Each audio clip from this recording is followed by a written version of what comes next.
Hola a todos, venga, vamos a ponernos el sombrero de detective por un rato, porque en los próximos minutos vamos a hacer justo eso, ser detectives de datos. Vamos a coger esos números que nos bombardean a diario, ya sean las noticias, en informes, y vamos a aprender a ver qué historia se esconde de verdad detrás de ellos. Y aquí, justo aquí, es donde empieza el misterio. Hay que pensar en esto. ¿Cuántas veces nos han resumido una situación súper compleja con un único número? El clásico salario medio, por ejemplo. Pero, ¿y si resulta que ese número, tan simple, puede ser, bueno, increíblemente engañoso? ¿Cómo puede ser? Pues eso es lo que vamos a investigar. Vale, pues como en toda buena investigación, hay que empezar por algún sitio. Y en el mundo de los datos, el primer paso es siempre buscar un valor que represente a todo el grupo, algo que podamos llamar típico. Así que esa es nuestra primera misión. ¿Cómo podemos resumir un montón de información en una sola cifra que de verdad sea representativa? Y claro, la primera herramienta que se nos viene a todos a la cabeza es el promedio, ¿verdad? O para ponernos un poco más técnicos, la media aritmética. Se sabe cómo va, se suman todos los valores y se divide por el número de valores que se tienen.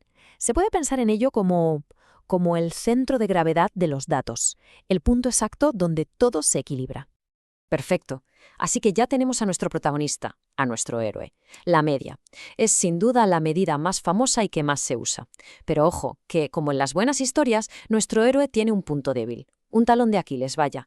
Y es un punto débil tan importante que puede cambiar por completo la historia que nos cuentan los datos. A ver, pongamos un ejemplo súper sencillo para que se vea claro. Imaginemos una pequeña empresa con 3 salarios, 50.000 euros, 55.000 y 60.000. Si calculamos la media, ¡zas!, nos da 55.000. Queda justo en el medio. Parece un número justo, ¿no? Muy representativo de lo que se cobra ahí. En este caso la media funciona de maravilla. Pero ahora vamos a liar un poco la cosa. ¿Qué pasa si entra en la empresa un director general que gana, digamos, 1.000.000 de euros? El efecto es inmediato. La media se dispara, se va totalmente hacia la derecha y se coloca en casi 291.000 euros. Es una pasada. Ese único valor, ese valor tan extremo, ha arrastrado la media lejísimos de donde están los sueldos de la gente de a pie. Y esto es el meollo de la cuestión. Esto ilustra a la perfección el gran problema. La media no es lo que se llama un estadístico robusto. ¿Y eso qué quiere decir en cristiano? Pues muy simple, que es súper sensible a los valores extremos, a esos valores que se salen de la norma y que en estadística se conocen como outliers, o valores atípicos, vaya. Entonces, la pregunta del millón es esta.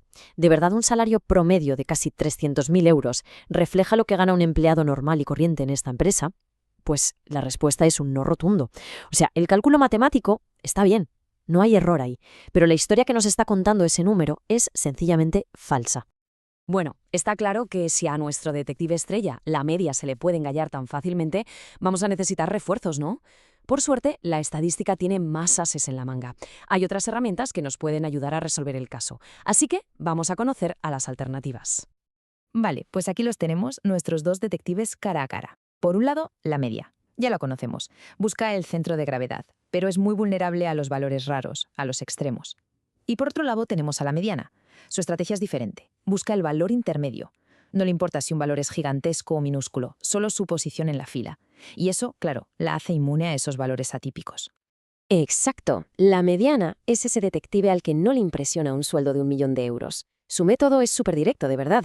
Coge todos los datos, los ordena de menor a mayor y se queda con el que está justo en el medio. Y ya está. Ese valor parte al grupo en dos mitades iguales. Y como no le afectan los extremos, es una medida mucho más robusta que la media. Y ojo, que no se nos olvide un tercer detective en la agencia, la moda. Esta sí que va a lo directo. Su método es el más simple de todos. ¿Cuál es el valor que más veces aparece? Pues ese. Es genial para identificar lo que está, de moda, para saber cuál es la opción más popular o la tendencia principal en un grupo de datos. Muy bien, ya sabemos cómo encontrar el centro de los datos, que es un paso fundamental, pero esto es solo la mitad de la historia. Un buen detective no se queda solo con la pista principal, tiene que examinar toda la escena del crimen. Y aquí la pregunta es, vale, ¿y cómo de dispersos o de juntitos están los datos alrededor de ese centro? Miremos este caso, que es que lo deja clarísimo. Tenemos dos equipos, ¿vale? Y los dos tienen la misma puntuación media, un 10. Pero si miramos los resultados, No tienen nada que ver. El equipo A es súper regular. Todos sus jugadores puntúan muy cerquita del 10. En cambio, el equipo B es una montaña rusa, totalmente impredecible. Y esto es clave. La media, por sí sola, no nos está contando esta diferencia tan bestia en cómo se comportan. Y esto nos lleva a una de las grandes lecciones de todo esto. Y es que dos grupos de datos pueden tener exactamente la misma media, pero ser como la noche y el día en su comportamiento. Por eso, si solo nos fijamos en el promedio, nos estamos perdiendo una parte súper importante de la película. Entonces, ¿cómo podemos medir esa dispersión de una forma, precisa? Pues para eso tenemos otra herramienta estrella. La desviación estándar o desviación típica es un numerito que nos dice de media cómo de lejos están los datos de su centro, de la media. Y lo mejor de todo es que nos lo dicen las mismas unidades que los datos originales, euros, puntos, lo que sea. Y eso hace que sea mucho más fácil de entender. Y lo bueno es que interpretarla es bastante intuitivo, la verdad. Si la desviación estándar es un número pequeñito, significa que los datos están todos muy apretados, muy juntitos alrededor de la media. En cambio, si el número es grande, pues significa que los datos están mucho más desperdigados, que hay más variedad. Bueno, pues vamos a recapitular y a juntar todas las piezas del puzzle. Después de esta pequeña investigación ya tenemos en nuestro poder un kit de herramientas de detective de datos bastante completo, ¿eh? Para enfrentarnos a cualquier conjunto de números que nos pongan por delante. El proceso al final se resume en 3 pasos muy sencillos. Primero, busca el centro. Se puede empezar con la media, que es lo habitual, pero hay que compararla siempre con la mediana, sobre todo si se sospecha que puede haber algún valor raro por ahí. Segundo paso, medir la dispersión. Hay que usar la desviación estándar para ver si los datos son consistentes o si hay mucho caos.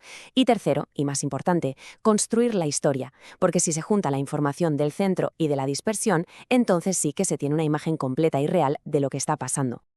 Y para terminar, me gustaría dejar una reflexión en el aire. La próxima vez que leamos en un informe o escuchemos en las noticias la palabra promedio, ¿qué otras preguntas se nos van a ocurrir? Porque ahora tenemos las herramientas, ahora sabemos que hay que preguntar también por la mediana, que hay que interesarse por la dispersión. En definitiva, ahora podemos ser auténticos detectives de datos.